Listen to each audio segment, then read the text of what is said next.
Hey there, I'm Steve, and welcome to Japson Entertainment. And welcome to the conversation. Just before we get started, there are many ways you can help. You can like and subscribe so you never miss a conversation. But most importantly, please share this video. Get the word out there as a community. We can talk about all things that we love. Today on Throwback Thursday, we're looking at Fanboys. Before and during watching this movie, I was thinking I should have watched this right after I did the Star Wars and Star Trek movies, and then do the Clerk movies. But as I got further into the movie, I realized this is the perfect follow-up to both series I just did, and we'll get into that. This is starring Sam Huntington, Christopher Rodriguez Marquette, sorry if I mispronounced that, Dan Fogler, Jay Barucho, sorry if I mispronounced that, Kristen Bell, David Denman, Christopher McDonald, Seth Rogen, Danny Trejo, Ali Grant, Ethan Suplee, Joe Lo Truglio, or Giulio, sorry if I mispronounced that. And then we have some really big cameos in here. Billy D. Williams, William Shatner, Carrie Fisher, Kevin Smith, Jason Mewes, Zach Knutson, Ray Park, Craig Robinson, Peter Mayhew's in this? I'd have to go back and watch it again, even though this is like my third or fourth time watching this. I hope they're not counting that one picture that they show in here. This movie is exactly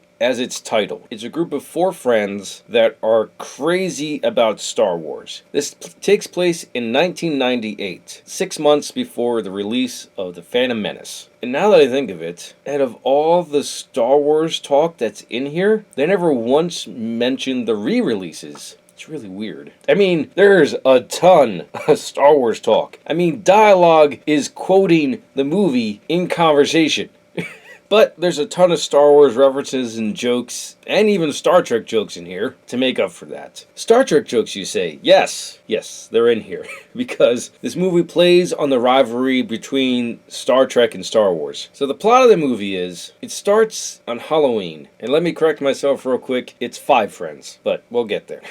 On Halloween, you have Linus, Hutch, and Windows. Just use that nickname for him throughout the entire movie. They're dressed in a Star Wars gear. You got Linus and Hutch as stormtroopers, and Windows, because he's the tallest of the friends, he's Darth Vader. I wouldn't say they crash this Halloween party, but they certainly make a grand entrance. This is the late 90s, where Star Wars was still just a nerdy thing. You weren't considered cool then. Now, you're pretty awesome for liking Star Wars. There's plenty of people you can go and talk to about Star Wars because the franchise has grown so huge. And there's also their estranged friend, Eric. They're talking with the 5th friend, Zoe. He's their estranged friend because after high school, Eric went and started working for his dad's used car company, and he's doing quite well in that field, even though growing up, he loved drawing comics. He figured there was no future in that, and so he started working for his dad's company, which is a subplot that kinda goes nowhere. I'll just say it gets resolved pretty quick. So Eric meets up with his 3 friends, and Linus being his best friend.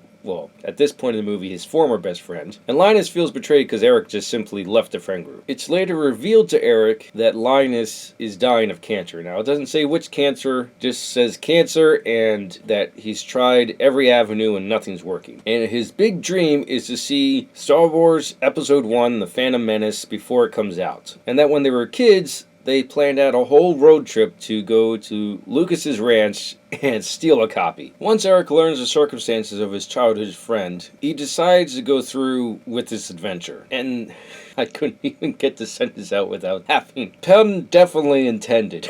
They trek across the states in Hutch's van that's decaled in Star Wars, and it's really, really cool. Not only on the outside, but also on the inside, and obviously they treat it like the Millennium Falcon. Even when it has trouble starting up, Hutch hits the ceiling and it starts. They have many misadventures, and one of them is Riverside, Iowa, the future birthplace of James Tiberius Kirk, where there is a group of Trekkies, or Trekkers. Both terms, there's, I don't know if controversy is the term for it. There's a lot of debate on which one is which. Like, in this movie, the Trekkers say that Trekkie is a derogatory term. I've always grown up, because I grew up with parents that love Star Trek. Trekkies are supposed to be more passive fans. Like, they've seen the show and they've seen the movies, but they never watched them enough where they caught all the little details and they start quoting it and stuff like that. Trekkers are those fans, and they also go to conventions. At least that's the definition I grew up with. And I'll point out again this one photo of Lucas and Roddenberry meeting, and how this photo points out that it's the fans that started the rivalry, not the two creators. So Hutch decides to make the detour to Riverside because they hate Star Trek so much they gotta go to this landmark and confront the Trekkers. The lead Trekker is played by Seth Rogen. I think only for copyright purposes they're not wearing official uniforms. I mean, they even get the colors wrong. There's purple and there's like a violet. Those aren't colors in Star Trek, at least for the Starfleet uniform. But it is a funny exchange. There's a whole statue of Kirk and Khan fighting, but they're fighting with the Vulcan weapons from Amok time. The Star Wars guys point out they don't necessarily look like Shatner and Ricardo Montalban, and the Trekkers like, for copyright purposes, we couldn't get their likeness exactly. I'm gonna skip ahead because at one point they get arrested. They get bailed out by Zoe, but they have to meet the judge before they go, and the judge is Billy D. Williams. This is a layered joke. I love layered jokes. Not only is it a Star Wars joke because he plays Lando Calrissian, but this is also a Batman joke because he's Harvey Dent in the 1989 Batman.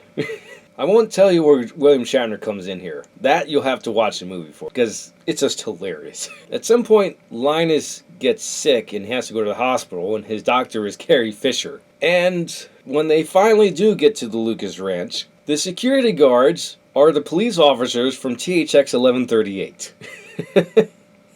And one of the security guards is Ray Park. And how this ties up into the Clerks movies, well, is Kevin Smith, Jason Mewes, and Zach Knutson having a cameo in here. As I mentioned, this definitely is a Fanboys movie, and fangirls, because Zoe is a fan, just not nearly as hardcore as the guys. And I'm sure there's a ton of Easter eggs that I didn't catch, but there were more that I did catch this time around. If you're a fan of Star Wars and Star Trek, this movie is definitely for you. If you're a fan of either, this movie is still definitely for you. Because if you can't laugh at yourself, who can you laugh at? That's quoting Mel Brooks, who did Spaceballs. I have this on DVD because that's how long ago I got this movie. I'm not sure if it's available on Blu-ray, but if it is, I highly recommend you get this on Blu-ray. Those are my thoughts on Fanboys. Let me know your thoughts in the comments below. Thank you for watching, and live your imagination.